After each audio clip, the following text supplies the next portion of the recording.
Cierren los ojos e imaginen 1986.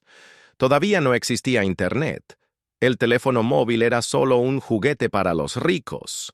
Las noticias de fútbol solo llegaban por los periódicos y la televisión. Y en aquella época, un pequeño niño argentino se había convertido en el nombre del que hablaba todo el mundo. 22 de junio de 1986.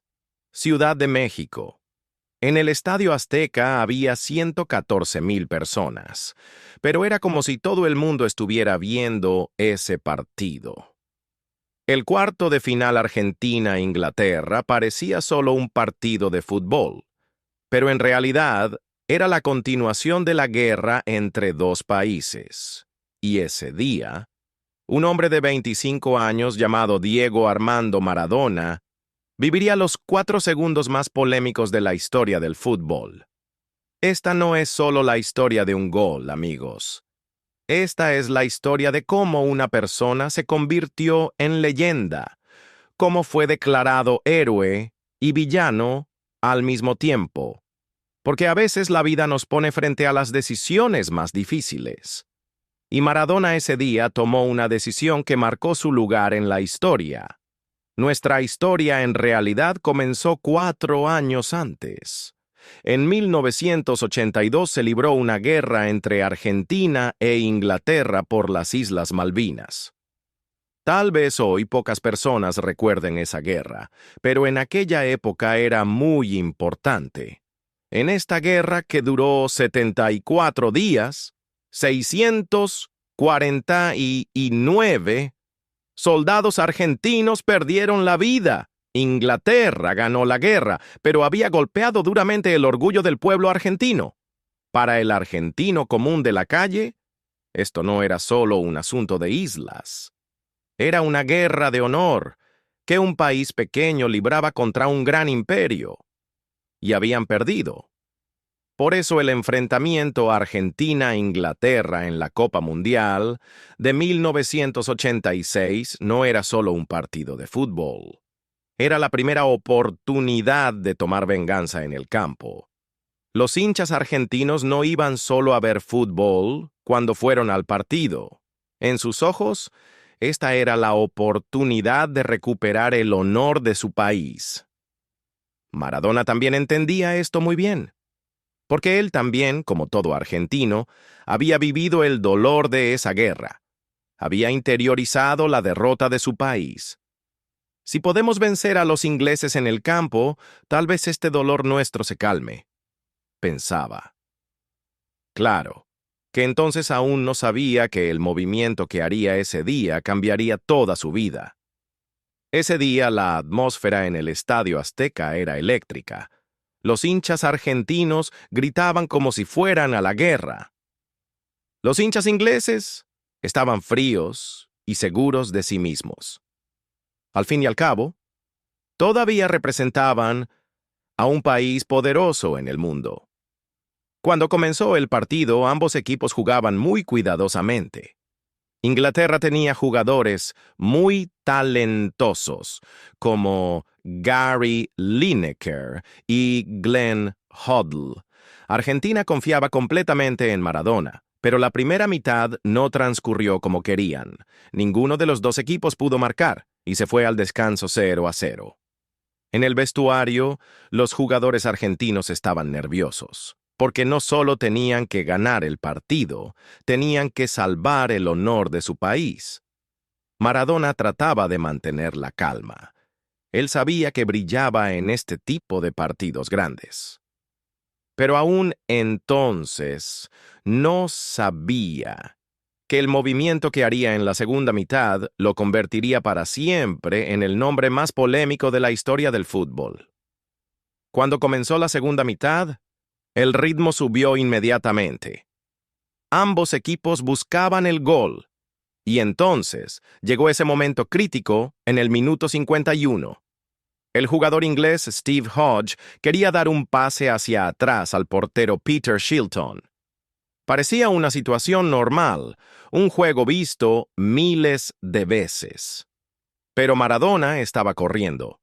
A pesar de su pequeño cuerpo, tenía una velocidad increíble. Cuando el balón subió al aire, tanto Shilton como Maradona saltaron al mismo tiempo. Shilton, con 1.83 de altura, era mucho más alto que Maradona. En circunstancias normales, él debería haber tomado el balón. Y entonces llegó ese momento. En segundos todo había terminado. El balón estaba en las redes. Maradona celebraba. Los jugadores ingleses protestaban. Pero ¿qué había pasado realmente? Las cámaras mostraron la realidad en cámara lenta. Maradona había dirigido el balón con su mano izquierda. Lo había metido en las redes. El árbitro Ahmed Ali bin Nasser no había visto nada, o había hecho la vista gorda. El gol era válido. ¿Qué pasó por la cabeza de Maradona en ese momento? ¿Qué sintió cuando se dio cuenta de que el árbitro no se había dado cuenta? ¿Culpabilidad o alegría? Tal vez ambas cosas. Pero había algo seguro. En ese momento, Maradona se había puesto en el lugar de Dios. Pero la historia no terminó ahí, porque Maradona aún no había terminado. Tal vez estaba sintiendo remordimiento por lo que acababa de hacer. Tal vez quería compensar esto, o tal vez solo quería demostrar que era el mejor futbolista del mundo. 4 minutos después, es decir, en el minuto 55, marcó uno de los goles más hermosos de la historia del fútbol. Esta vez, no hubo truco. Comenzó desde su propio campo. Primero pasó a John Beardsley, luego a Terry Reid. Butcher y Fenwick también quedaron indefensos ante él. Finalmente engañó también al portero Shilton y envió el balón a las redes. Este gol era tan hermoso que incluso podía hacer olvidar el gol que había marcado con la mano poco antes. Había corrido 60 metros, había pasado a 6 jugadores. Esto no era solo habilidad técnica, era como una obra de arte. Incluso los ingleses tuvieron que aplaudir este gol. Y entonces se entendió que Maradona no era solo un tramposo, sino también el futbolista más talentoso del mundo. Ese día en el Azteca habíamos visto dos Maradonas diferentes. Uno que marcó con su inteligencia diabólica, otro que fascinó con su talento puro. El partido terminó 2-1 a favor de Argentina. Maradona con 2 goles se había convertido tanto en el héroe como en el jugador más criticado. En la entrevista posterior al partido, los periodistas por supuesto preguntaron sobre el gol de mano. Y la respuesta que dio Maradona pasó a la historia del fútbol. Fue un poco la mano de Maradona y un poco la mano de Dios.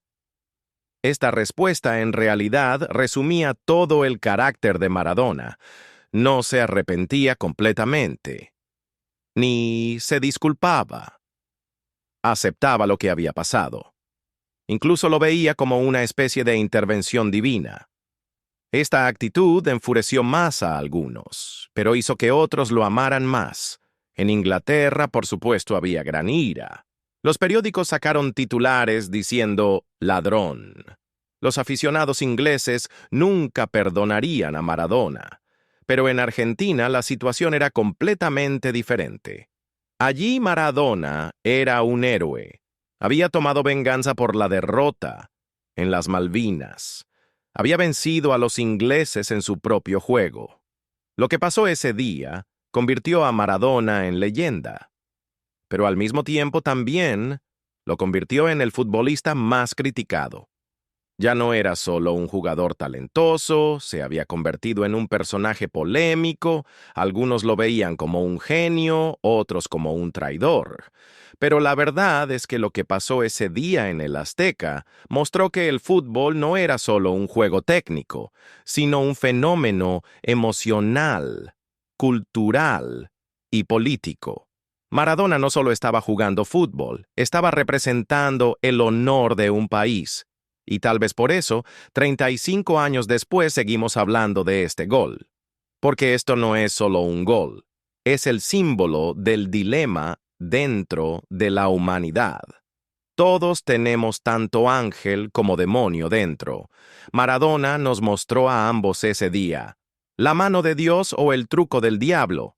Que cada uno dé la respuesta a esta pregunta por sí mismo.